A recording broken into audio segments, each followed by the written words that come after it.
bueno, yo me encontré con aquel grupo de comunistas, con un profesor comunista, y no pude evitar preguntarles. Me puse de pie y les pregunté, ¿pero aquí alguien ha leído El Capital? Y es que no lo había leído ni el profesor, la persona que estaba hablando. Que no negocio. Pues no negocio mi libertad. No sé si para bien o para mal, nunca he trabajado para nadie en toda mi vida. Pero sí, sin duda alguna. No negocio ni mi libertad ni mi independencia de criterio. No paso por eso. Este chico era un poco mafioso. Pero vaya, no merecía ser atacado de esa forma por la Policía Nacional. Yo recuerdo ese caso muy especial porque fue un caso de muchísimos años. Fuimos a todas las estancias para finalmente perder. Hombre, he tomado decisiones que la decisión en sí misma no fue difícil o fue un fracaso. Por ejemplo, operarme de los ojos. Fue una decisión porque yo quería ser piloto, como sabes, quería ser piloto de avión, militar de hecho. Y luego me operé de los ojos, la operación salió mal y desde entonces tengo un problema en los ojos. Entonces hay que ser prudente. Hay que ser prudente. No hay que darle importancia ni al fracaso, porque siempre sirve para aprender, ni al éxito, porque puede ser el inicio de un gran engaño. Calma. Son la misma cara de la misma situación, extremos que se tocan. Es como el amor y el odio. El elemento más importante del capitalismo, y vuelvo a lo que estábamos hablando, es el amor. ¿Por qué? Porque un empresario, para que haya un empresario, tiene que haber una persona, aparte de dinero. Para que haya una empresa tiene que haber capital, obviamente. Pero detrás de ese capital hay personas o una persona que lo dirige. ¿Y esa persona por qué quiere hacer esa empresa? No es ambición. La ambición es la parte externa de un elemento interno que es gustar. Desde pequeño ya eras distinto. A los 7 años te convertiste en campeón infantil de ajedrez, compitiendo con chicos mucho mayores y hasta saliendo en televisión. Poco después, mientras otros niños jugaban, tú ya hacías tus primeros negocios en el colegio. Gominolas, intercambios y reunir cantidades que ningún niño de tu edad manejaba. Más adelante, en los jesuitas, combinaste el baloncesto con ese instinto natural para emprender. Y al llegar a la universidad, mientras estudiabas Derecho, montaste una agencia de publicidad que funcionó sorprendentemente bien. Luego vinieron otros proyectos, un negocio de comida a domicilio con un chino móvil, reformas, administración de fincas y poco a poco te fuiste acercando al ejercicio pleno de la abogacía. Ahí llegaron los accidentes de tráfico, los viajes y después uno de los capítulos más importantes de tu vida, convertirte en padre.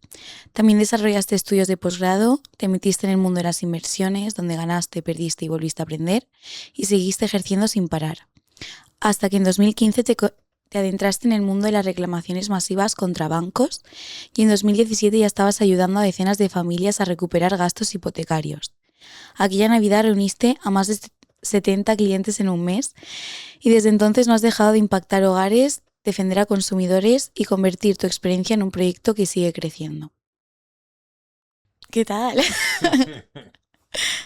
Es un resumen muy resumido de tantas cosas. Tengo 58 años, pues imagínate las cosas que están resumidas en un folio. Ya. Bueno, a mí tres no párrafos. me las tienes que contar. Esto lo ha hecho Liz. Ha hecho un resumencillo para ser lo más relevante que había que decir aquí. ¿Qué te parece a ti? Guay. Pero lo más importante es ser padre, ¿eh? Porque dice, de las cosas más importantes, y sin duda la más importante es ser padre. Todo está alrededor de eso. ¿Cuál es el motor de la vida? ¿De la vida en general? De la vida. ¿Qué nos moviliza?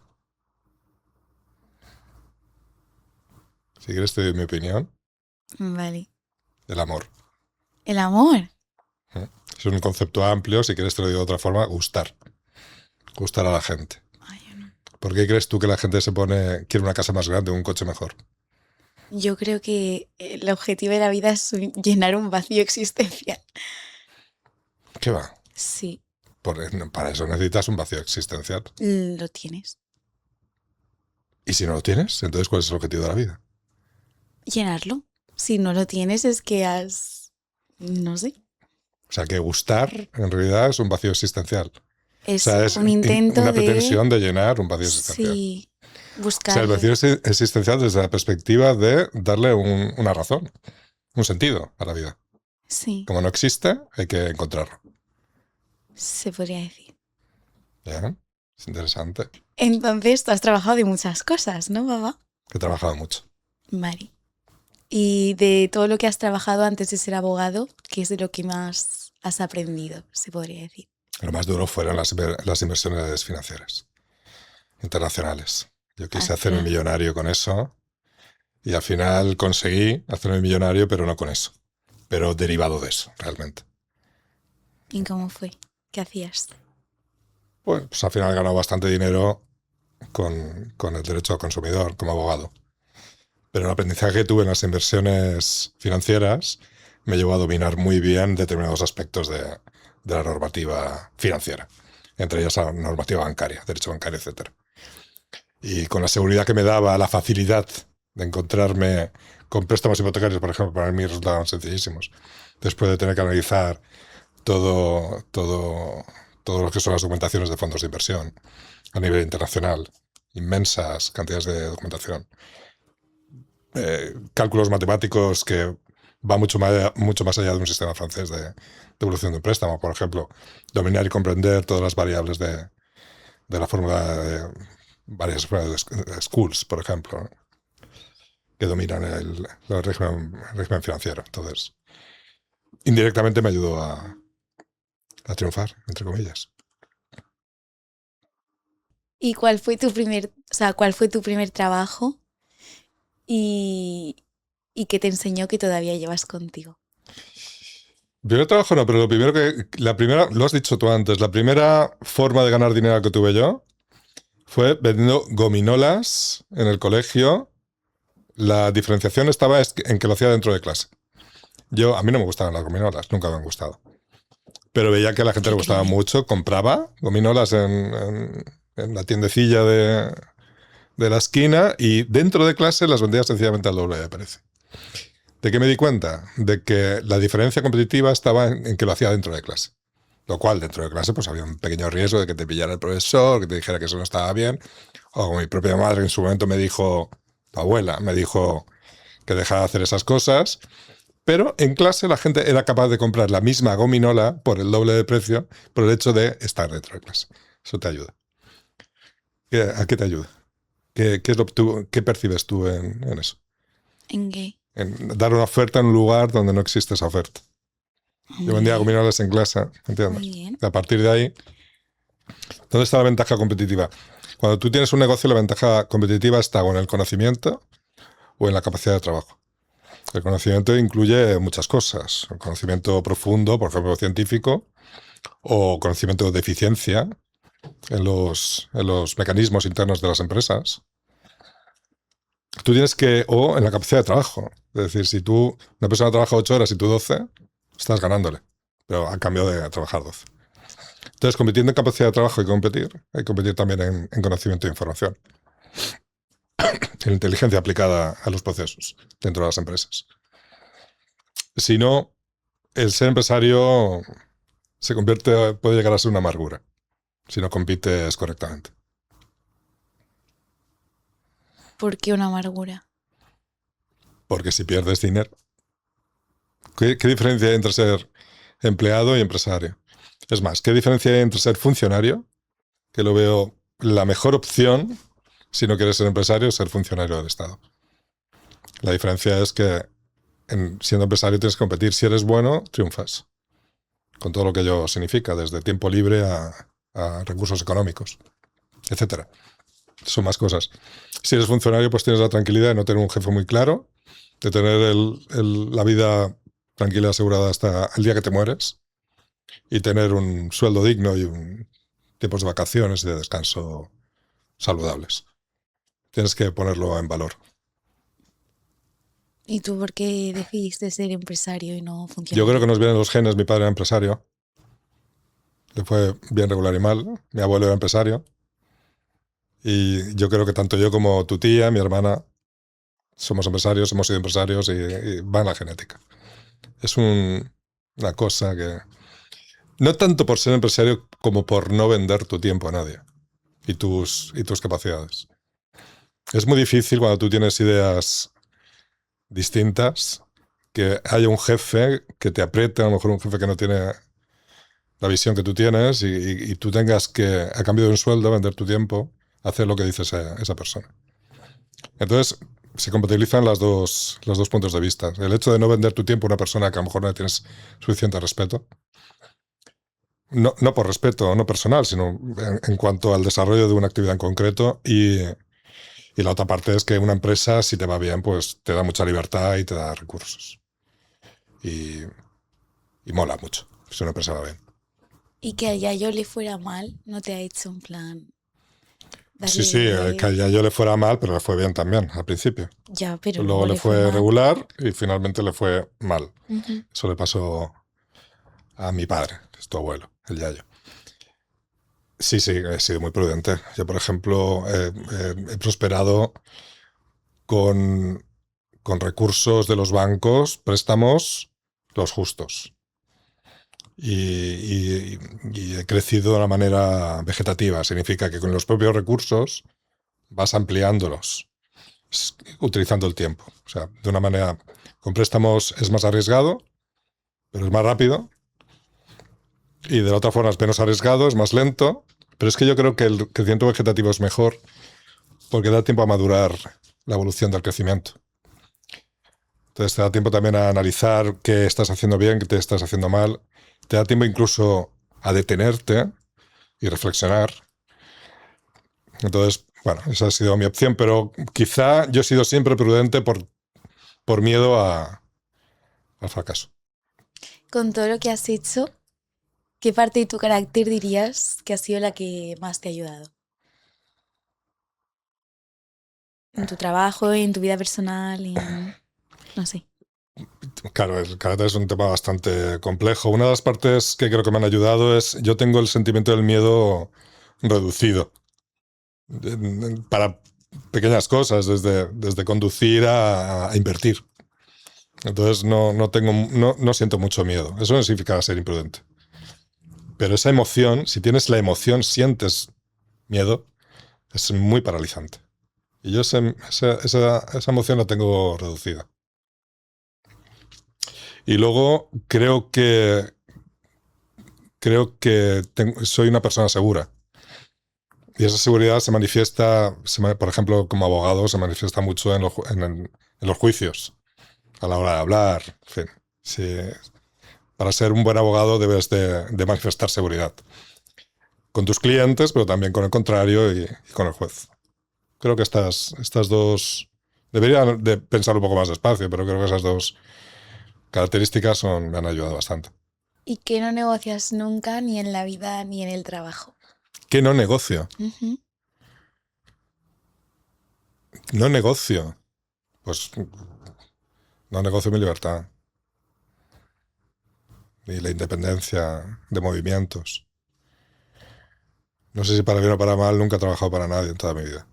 Ni siquiera cuando debería haber hecho una pasantía como abogado, pero no la hice. Trabajé mucho, porque tenía muchísimas dudas.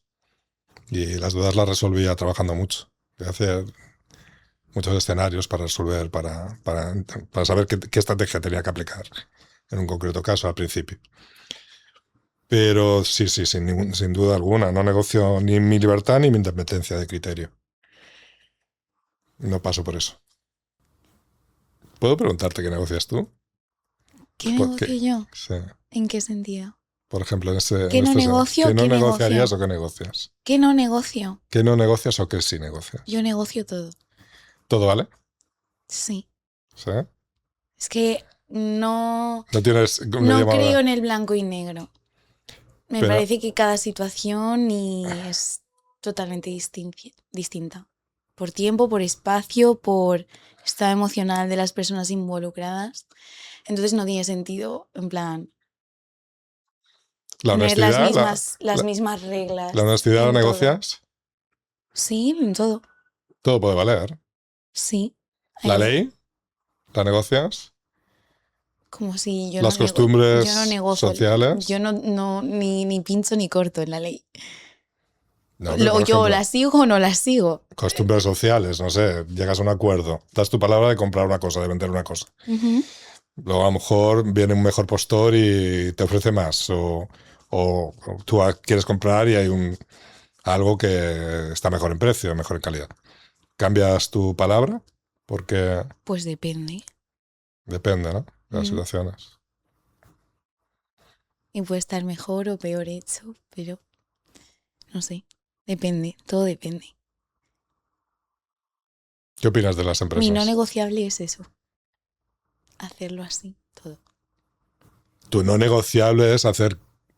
es en realidad no tener reglas. Sí. O sea, no tener reglas fijas. No, Pero tienes principios, mente valores... abierta. Mente abierta. ¿Pero Ujú. hay principios? ¿O tampoco? Sí hay principios, pero no son de hierro. Pues eso es libertad.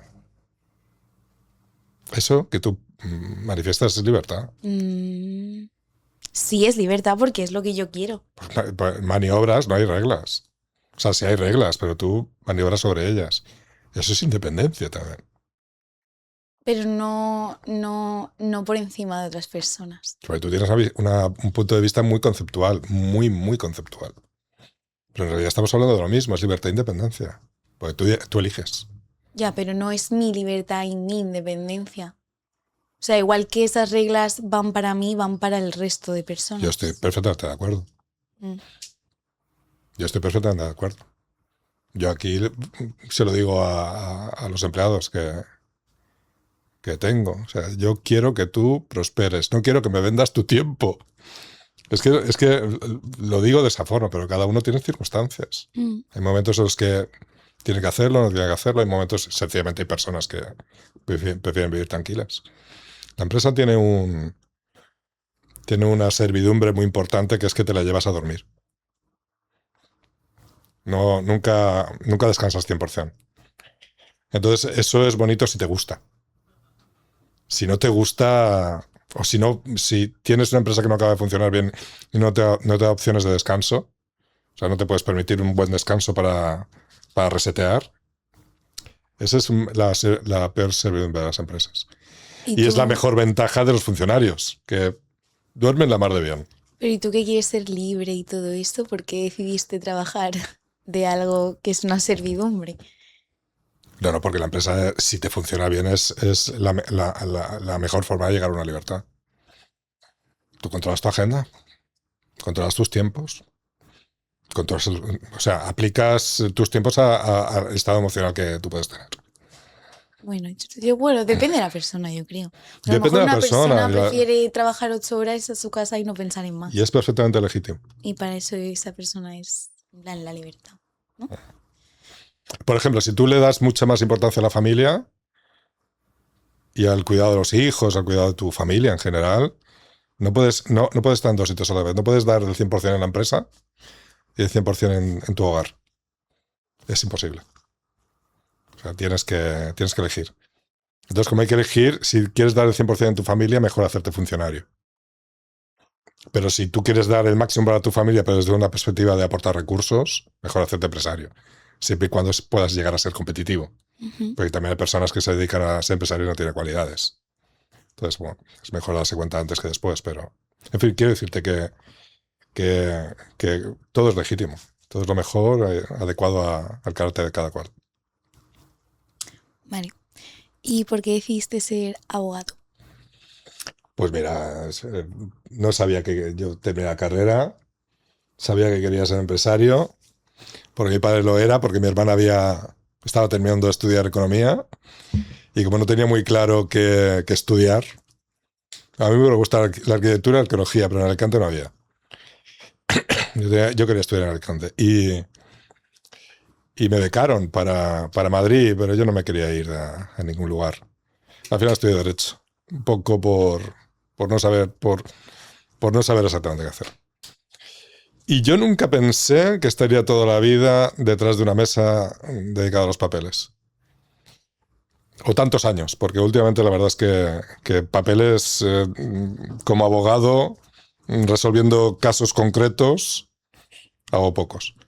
Porque ahora tengo ya más un perfil puro empresario. Pero al final la abogacía a mí me ha sorprendido porque tiene partes muy bonitas. La abogacía, si es procesalista, es decir, de ir al juzgado, es una batalla. Es una guerra. Y el juzgado, o sea, cuando tú haces un juicio, cuando haces la prueba del juicio, cuando interrogas, es muy chulo. Es muy chulo, porque ahí es la verdad es que le dicen celebración. Se celebra una vista y es una celebración, la verdad es que es muy, muy divertido. Y luego cuando conoces muy bien la ley, y eso es con los años, y no solamente la ley teórica, sino la ley aplicada a la práctica, hay estrategia. Entonces se parece mucho al ajedrez. Hay aperturas, hay medio juego, hay finales, como en el ajedrez. Entonces yo al final empecé sin saber exactamente dónde me metía. ¿Cómo me costó estudiar esos tochos de libros, de conceptos, cuando a mí me gustaba hacer deporte? Y era más, tener un espíritu más de aventura que de otra cosa. Pero creo que a la vuelta de muchos años, creo que he sido una persona afortunada de ser abogado y de ejercer como abogado. ¿Y cuál fue el caso que, en plan, dijiste, esto me gusta? Hombre, llegó un punto, porque yo al principio pensaba que los casos estaban ganados o perdidos dependiendo de la prueba, primeros años. Dentro de esos primeros años había una persona que era Dios, que era el juez, que te juzgaba y que dirigía el procedimiento y que le hacías caso. Pero a la vuelta de años te empiezas a dar cuenta que los jueces son humanos, cometen errores, y son humanos también en el sentido de que a veces tienen sesgos, es natural, son cosas naturales en el ser humano, y que había un momento dado en que habían pasado los años y yo sabía más derecho, o por lo menos derecho especializado que los jueces o que un juez en concreto. Y un día a un juez le dije, no señoría, me pidió pruebas, y yo había, haciendo estrategia ajedrecista, que se diría, había conseguido que la compañía de seguros se quedara sin las pruebas necesarias por un accidente de tráfico. El juez fuera de procedimiento me pidió las pruebas y yo le dije que no. Y el juez me dijo, aténgase a las consecuencias. Aténgase a las consecuencias, decirle no a un juez es aténgase a las consecuencias. Insisto, fuera de procedimiento. Y yo le contesté que me atenía a las consecuencias. Ese día cambió mi perspectiva de la abogacía. Desde entonces me hice un abogado, ya lo era, pero me hice un abogado creativo, activo. Era creativo y además aplicaba la creatividad activamente. Y luego pues vinieron otros éxitos, de pequeños éxitos invisibles y éxitos muy visibles, como primeras sentencias, incluso estrategias, maneras de desarrollar los procedimientos que hemos desarrollado desde este despacho en base a la creatividad. Es que es muy creativo el derecho, no parece que no, pero sí que lo es. Lo es. La interpretación del derecho, las normas cambian, la aplicación del momento, el momentum. ¿En qué momento tienes que hacer una cosa, tienes que hacer la otra?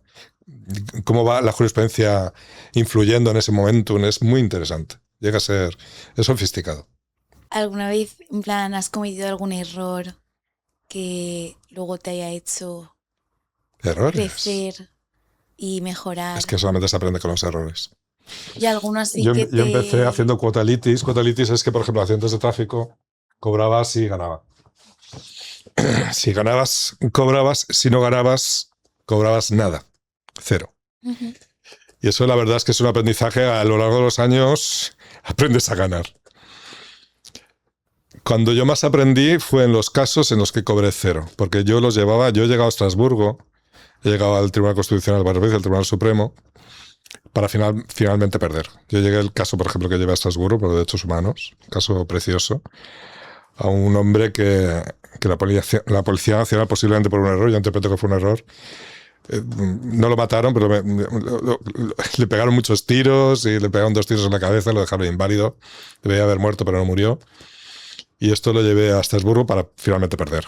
Este chico era un poco mafioso, pero vaya, no merecía ser atacado de esa forma por la Policía Nacional. Yo recuerdo ese caso muy especial porque fue un caso de muchísimos años.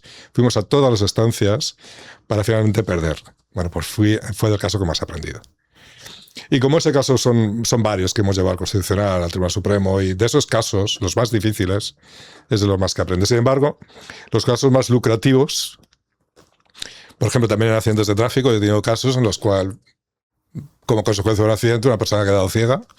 Como ha quedado ciego, le da una indemnización muy fuerte, y como le da una indemnización muy fuerte y se puede negociar, a mí me toca un porcentaje de esa indemnización que es una cantidad muy notoria. De ese caso no aprendías nada. Nada. Cero aprendías. Ni a negociar aprendías, porque era muy fácil. Entonces, ¿cómo se aprende? Se aprende de los fracasos, se aprende de las pérdidas, es cuando espabila uno y es cuando uno cambia las cosas.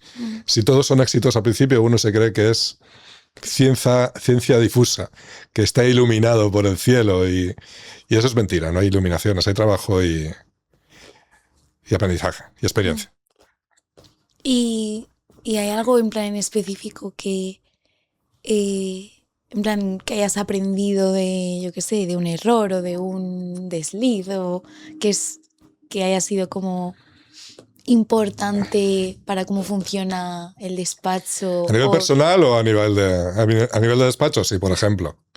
Caso Volkswagen, conseguí la primera sentencia de nulidad de un vehículo. ¿Qué es eso? Bueno, cuando tú compras un coche, hay un contrato de compra-venta. Compras, vendes, pagas un precio, te dan un coche.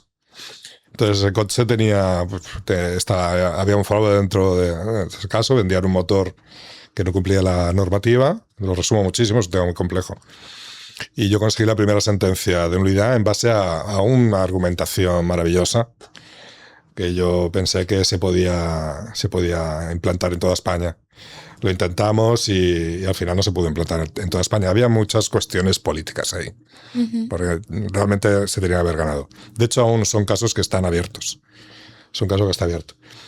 Pero el hecho de yo haber ganado en mi primer caso me llevó a ser demasiado optimista e invertir muchísimo tiempo y dinero en los subsiguientes casos. Menos mal que no lo invertí todo y no lo puse todo. Y seguí haciendo pruebas, se llaman casos piloto. Pero para finalmente puedo decir que las cosas, la verdad es que ganamos todos los casos, casi todos menos uno, pero no con nulidad de contratos, sino con mínimas indemnizaciones que eran, los procedimientos eran antieconómicos, no valían la pena. Entonces, de ahí, o sea, de un éxito maravilloso, salimos hasta en televisión con esa sentencia, en Televisión 1 y en diferentes periódicos, en todas partes, pero luego la consecuencia fue meterte en un camino que te llevaba a una pérdida. Entonces hay que ser prudente. Hay que ser prudente. No hay que darle importancia ni al fracaso, porque siempre sirve para aprender, ni al éxito, porque puede ser el inicio de un gran engaño. Calma. Son la misma cara de la misma situación, extremos que se tocan. Es como el amor y el odio. Son extremos que se tocan. ¿Qué consejo o norma interna o algo así ha sido durante mucho tiempo que te has dado cuenta que no sirve? Pues me viene una para el despacho, no para mi vida personal, que serían otras, pero para el despacho. Primero trabaja y luego pregunta. ¿En qué sentido? Mira, un caso yo lo digo mucho aquí en el despacho, que es, caso típico es un recurso de apelación. Cuando tienes una sentencia que no es 100% positiva, pero tampoco 100% negativa, y tienes una duda sobre si aceptar el resultado de esa resolución, lo que dice el fallo de la sentencia, o si la recurres. Le preguntas al cliente, el cliente nuevamente, si es un cliente, a no ser que sea muy, muy inteligente, muy, muy informado, te dice lo que tú decidas, lo que usted decide. Entonces, ante esa tesitura, lo mejor es hacer el recurso, trabajar, y sobre el recurso hecho, decidir. ¿Por qué? Porque conforme van pasando los días, el hecho de tener que hacer el recurso te inclina a no hacer el recurso. Y no es una decisión objetiva. Es una decisión que está sesgada porque tienes que hacer el trabajo. Tú tienes 20 días, un mes natural para hacer un recurso de apelación, y pasan los primeros 5 días, no has hecho nada, tienes 15, te empieza a presionar el tiempo, tienes 1000 cosas más que hacer, y al final tu decisión es no hacerlo. Entonces, ¿tienes dudas? Primero trabaja. No te lo plantes, hazlo. Y después pregúntatelo. ¿Esto puede ser ineficiente? Puede ser ineficiente. Pero a la larga, este tipo de ineficiencias son válidas. Yo he hecho un montón de recursos de apelación y luego no lo he presentado. Pero mi conciencia está tranquila y está preparada para el día siguiente. Para el siguiente mes. Y luego siempre aprendes. Trabajando siempre aprendes. Entonces, en caso de duda, primero trabajo y luego pregunte. O sea, que antes preguntabas, luego trabajabas y ahora trabajas y luego preguntas. Hombre, yo llegué a esta conclusión en base a que me di cuenta más de una vez que el hecho de no empezar a hacer el recurso inmediatamente me hacía finalmente o hacer un recurso en malas condiciones o no hacerlo. Entonces yo aprendí a trabajar inmediatamente. Además es más fresco cuando tienes... Sobre todo si las sentencias te vienen, estás un poco disgustado porque no quieres... Lo mejor es ponerse a trabajar inmediatamente. Y luego decidir. Bueno, esto es un ejemplo. Lo que quiero decir es un ejemplo. Lo que quiero transmitir es que en caso de duda, trabaja. En caso de duda, trabaja. Ponte a la labor. Durante tu vida has tomado como decisiones muy grandes. ¿Cuál ha sido la más difícil de todas? La decisión más difícil.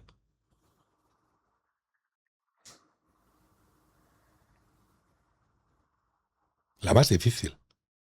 Haz un top 3. Si no... No, si es que no recuerdo difíciles. No. No. No. Todo fácil. Hombre, he tomado decisiones que la decisión en sí misma no fue difícil y luego fue un fracaso. Por ejemplo, operarme de los ojos. Fue una decisión porque yo quería ser piloto, como sabes. Quería ser piloto de avión, militar, de hecho. Y luego me operó de los ojos, la operación salió mal y desde entonces tengo un problema en los ojos. Tengo un astigmatismo irregular que me obliga a llevar lentillas, siempre unas lentillas muy especiales, etc. Y no acabo de tener una agudeza visual buena. Pero una decisión difícil de tomar. Difícil de tomar. Es que yo, por ejemplo, cuando mi padre era muy mayor y ya siendo muy mayor decidió con un cáncer en un riñón o con un problema en riñón, no recuerdo exactamente que tenía, retirarse el riñón y luego esa operación ya era muy mayor y ya le desequilibró más, si cabe la... Pero yo creo que esa decisión estuvo correctamente tomada, primero porque mi padre la tomó también y segundo porque la familia estábamos de acuerdo. En ese momento no recuerdo decisiones, créeme, decisiones difíciles de tomar.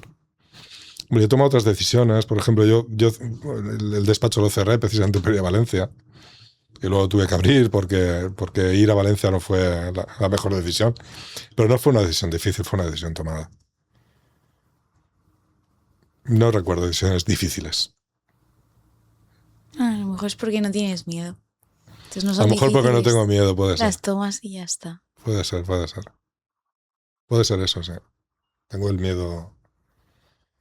miedo apagado, esa emoción la tengo apagada, afortunadamente. O desafortunadamente, la verdad es que tengo mucha suerte. Porque dice mi madre que debería estar muerto hace mucho tiempo de las cosas, las brutalidades que hacía, sobre todo de jovencito. O sea. ¿Y tú? ¿Cómo tienes el miedo? Yo, latente. ¿Qué es el miedo? ¿El miedo? No sé. ¿Qué es el miedo? ¿Qué es el miedo? ¿Qué es latente? ¿Qué está latente? Latente, pues que está ahí. ¿Ya que tienes miedo?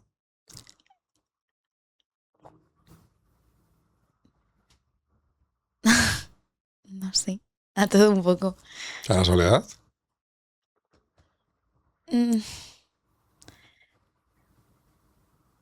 No a la soledad. No sé. Yo creo que se tiene... Bueno, no sé tú, es que eres un superhombre. A la soledad le tengo un poco de miedo. ¿A la soledad? Sí. Yo creo que es el único miedo que yo puedo reconocer es a la soledad. ¿En qué sentido? Bueno, pues oye, pero en pues, plan que nadie te quiera o algo así. No, porque la gente siempre te quiere. Al final, si eres buena persona, yo creo que soy buena persona. Pero independientemente, aunque te quieran mucho, puedes quedarte en una soledad no elegida. La soledad elegida es una maravilla. Pues la soledad no elegida es... Entonces, quizá como no depende de ti, son factores que muchas veces no dependen de ti. No sé, yo es que la soledad no me da especialmente miedo, en plan. Obviamente no es placentera. Es que como sí, no es elegida, pero ¿qué le haces? Es que volviendo al inicio de nuestra conversación, ¿cuál es el motor de la vida? Y yo te decía el amor, o gustar, que es algo parecido. Y tú decías, no es nada parecido gustar y el amor. Ah, ¿no? Yo lo veo muy parecido. No. ¿Qué diferencia hay? A nivel práctico, pues que gustar teórico está clara. Pues que gustar es súper superficial y el amor es súper profundo. Sí, pero el amor empieza gustando. Sí. ¿Y qué es tan profundo en el amor? O sea, ¿dónde está la profundidad? Al final es gustar. En todo. Son en el hormonas. sentimiento. Es química interna. ¿O no? Mm. Mm. ¿Pero tú te has enamorado? ¿Otra vez, papá? ¿Qué pesadilla esto? No quiero hablar. Un poquito. ¿Te has enamorado un poquito? No. ¿O nunca? No. Entonces no lo sabes, estás hablando teóricamente. No, pero yo amo. ¿A qué amas? A ti. A mamá. Bien, gracias, qué bueno. A mi familia, a mis amigas. Qué maravilla. Las amo con locura. Os amo con locura. Pero quieres gustar, si no, no te arreglarías. No, pero no es lo mismo lo que yo siento ¿Por qué estudias? por vosotros que lo que yo siento por el cajero del Mercadona. Yo quiero gustarle quiero ser agradable, quiero darle un buen día al cajero del Mercadona. ¿Por qué? Pero no siento ¿Por qué? porque me gusta ser agradable y me gusta. Y que eres capaz de apostar para ser agradable y gustar al cajero de Mercadona, como al mejor de tus novios, buenos días, como al mejor de tus jefes, como al mejor de tus vecinos. Ponerle buena cara a la gente y hacer lo que me gustaría que me hiciesen a mí. Buenos días, tal, muchas gracias, no te preocupes y me voy. Ya está. Uh-huh. Tratar bien. Vale, pues yo creo que eso Uh-huh. es el motor de la vida. El motor de los empresarios. ¿Gustar? Yo una vez estuve en una reunión, no puedo evitar contar ¿Cómo esto. va a ser gustar? Gustar. Déjame que te diga algo. Yo una vez he estado en una reunión de la Universidad de Alicante. Era cuando, después de la crisis del 2008 y estaban los hippies esos que estaban en la Plaza de España de Madrid. La Plaza del Sol, la Plaza del Sol, ¿no? Creo que es la Plaza de España. Y entonces, aquí en la Universidad de Alicante se reunieron unos cuantos que eran un poco sesgo comunista y estaban hablando de cómo era la filosofía comunista y en contra de qué y a favor de qué iba la filosofía comunista. Ahí fui yo con mi amigo Santiago y bueno, fui un poco para hablar. Y de repente yo me di cuenta, yo he leído El Capital de Marx. Yo de hecho estuve un año en Londres, como sabes. Pues hay que leerlo, sobre todo si quieres tener criterio. Y además, de hecho, estudiaba en el mismo lugar donde Karl Marx había escrito ese... Total, que yo había leído el libro. Y estaba muy contento yo no soy en absoluto comunista, pues soy anticomunista, de hecho, pero he leído ese libro. Bueno, yo me encontré con aquel grupo de comunistas, con un profesor comunista, y no pude evitar preguntarles. Me puse de pie. Y les pregunté, ¿pero aquí alguien ha leído El Capital? Y es que no lo había leído ni el profesor, bueno, la persona que estaba hablando. ¿Quién ha leído El Capital? Bueno, más adelante pregunta, ya estaba aquello un poco fuera de lugar, y pregunta, ¿cuál es el elemento fundamental del capitalismo? Pregunta aquel. Y recuerdo uno que era, no sé si Uruguay, Argentino, pregunta, levanta la mano y dice el capital. Y yo digo, no, creo que no lo habéis entendido. El elemento más importante del capitalismo, y vuelvo a lo que estábamos hablando, es el amor. ¿Por qué? Porque un empresario, para que haya un empresario, tiene que haber una persona, aparte de dinero. Para que haya una empresa tiene que haber capital, obviamente. Pero detrás de ese capital hay personas, o una persona, que lo dirige. Y esa persona, ¿por qué quiere hacer esa empresa? ¿Por qué quiere hacer la empresa? ¿Por qué quiere hacer un gran puente, un gran edificio, una gran empresa? No es ambición. La ambición es la parte externa de un elemento interno, que es gustar. Vuelvo al amor. ¿Gustar? ¿Pero a quién? Gustar. ¿Para qué quieres tú una casa más grande? ¿Para qué quieres un coche mejor? Por ambición. Por pura ambición. Bueno, mi criterio es que es el amor. El motor es el amor. Y gustar es la parte externa de ese algo más profundo que es sentir. Sentir amor. Que a una casa más grande. Tú cuando tienes una casa más grande, gustas más. ¿O crees que gustas más? Pues yo creo que el ser humano tiene una naturaleza insaciable. Y por eso siempre queremos más y más y más y más y más y más y más y más y más y más sin parar. Bueno, pero quizá... Más felicidad, más amor, más dinero, más éxito, mejores notas, mejor ropa, mejores amigos, todo mejores para gustar experiencias. Más. Todo para gustar más. Bueno, ahora con las redes sociales y tal, pues puede ser. No, y sin redes sociales. Tanto sentido y ahora vale igual, los monos, les pasa externa. Eso, cuidado.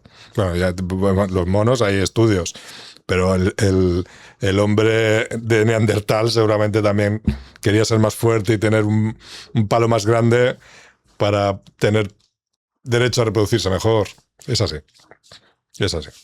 Bueno, ese es mi punto de vista, yo no, es lo que yo creo. O sea, al final reduces a la mínima expresión, es gustar.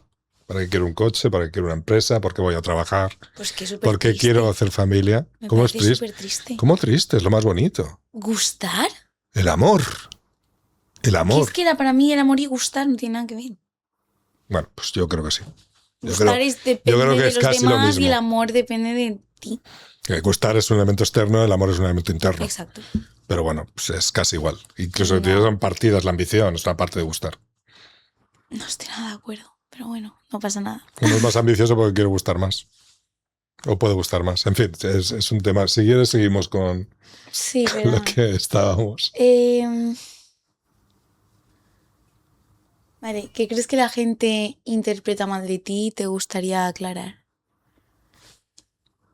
No, hay una parte de mí que claramente no tengo buena, que es que no tengo mano izquierda. ¿Qué significa eso? Mano izquierda significa que a lo largo de mi vida, como siempre he sido jefe y he sido empresario, pues he desarrollado la mano derecha, la parte ejecutiva. Entonces a veces hablo y parece que de órdenes. Y al actuar de esta forma parece que sea impersonal e insensible. Y no es cierto. Pero es la manera que he desarrollado de actuar. Y la mano izquierda, pues está la negociación, la escucha activa, la adaptación, todo lo que es mano izquierda, no lo tengo bien desarrollado. De hecho, aquí en el despacho tenemos al director que es especialista en mano izquierda. Es un poco para poder compatibilizar mi defecto. Yo creo que eso es lo peor. Bueno, en fin, no sé si es bueno o malo, pero es lo que la gente percibe de mí y realmente es así. ¿Qué te hace reír de verdad incluso en días de mucho estrés? El buen humor, claro. Yo soy muy graciosa. Te hago reír mucho. Sí, yo lo sé. Bueno, yo te he visto de vez en cuando contado tu vida personal y hacerlo de una manera graciosa, jocosa. Pues a mí me gusta el humor inteligente. A mí me gusta mucho cuando la gente te da malas noticias riéndose. O sea, no riéndose, pero sonriéndose. Como diciendo, mira, el otro día me viene a la mente, el otro día no sé si ayer o anteayer, vi un reel de estos, no un reel, era como una especie de una mini noticia en la que había dos hermanos, eran americanos, que vivían en una de estas casas de madera y el hermano era una hermana y un hermano, la hermana parecía mayor, el hermano parecía más pequeño, el hermano era Down. Ah, lo he visto. ¿Lo has visto? Sí. Entonces ella dice, lo hemos perdido todo llorando, hablando con los bomberos o con la prensa, no sé exactamente. Y luego el Dan repite lo que dice la hermana, lo hemos perdido todo, qué desgracia, pero se estaba riendo y dice, pero ha sido súper chulo, unas luces, ¿me entiendes? Entonces, no significa que seas Down y que seas responsable, que no seas conocedor de las consecuencias. Pero es que el peor de los fracasos también te lo puedes tomar con humor. Esa inteligencia es maravillosa. Porque reírte de un chiste fácil, pero cuando eres capaz de sacar buen humor de una noticia no tan buena, eso es una maravilla. Ese punto inteligente a mí me hace... Yo admiro muchísimo eso. Y de hecho, cuando encuentro personas así, que hay muy pocas, por ejemplo, profesores míos, yo recuerdo profesores míos que eran así, y aún me acuerdo de ellos perfectamente, de los otros no me acuerdo. Pero de esto sí me acuerdo, ¿no? Y personas cuando te encuentras así, que son capaces de sacar, de hacer gracioso, no llegando al punto de alguien que tiene un down, ¿no? Para hacer gracioso una pérdida, un desastre, un fracaso, eso a mí me gusta mucho. Lo otro es muy fácil. ¿Cuál ha sido tu momento de esto me supera y cómo saliste de ahí? Sí, he tenido. Uno a nivel personal que me rompí. Me rompí por puro cansancio. Y otro... Pero salimos, sí.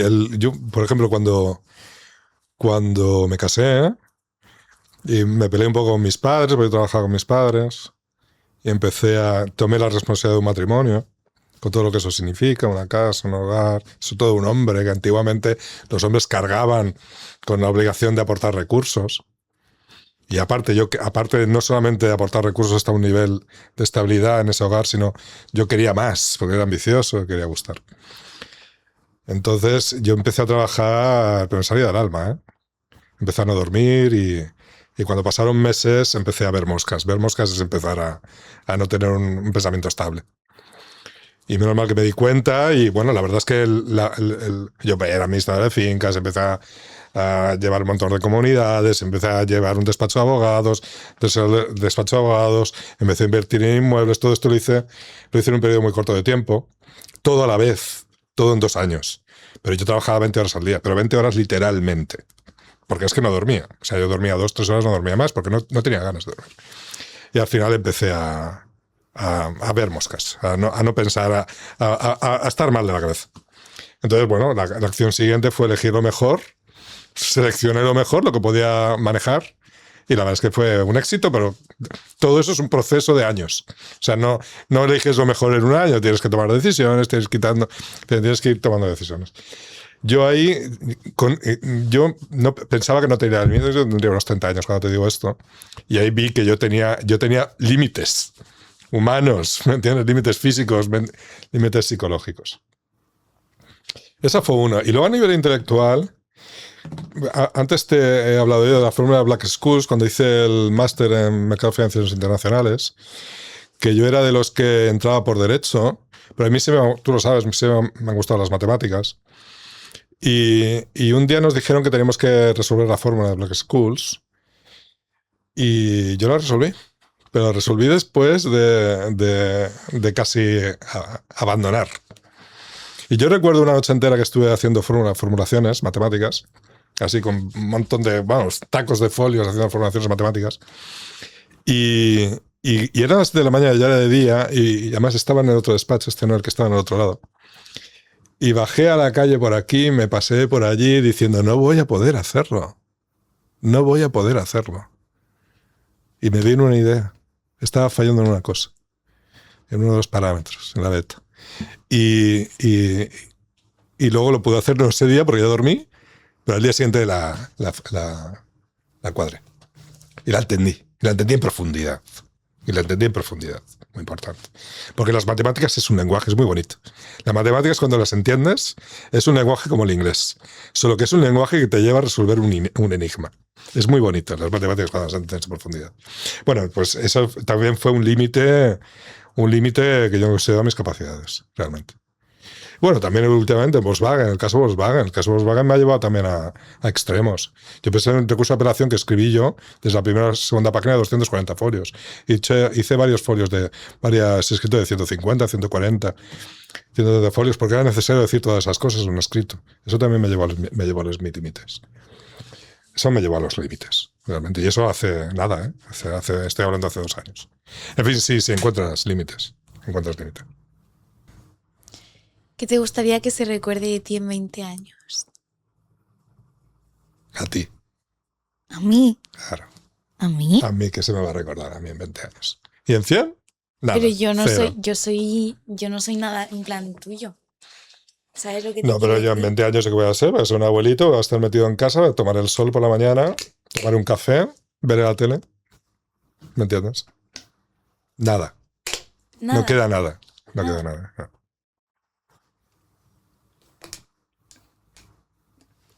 Entonces me gustaría que se recordara de mí. Nada, pero aunque no sea del trabajo, en plan...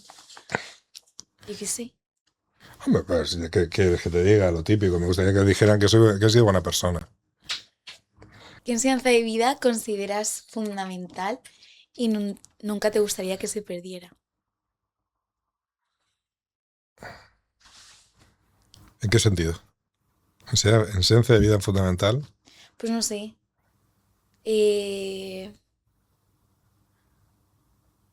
No sé. Como algo que te parezca como muy importante, que todo el mundo tenga en cuenta. Lucha tu camino.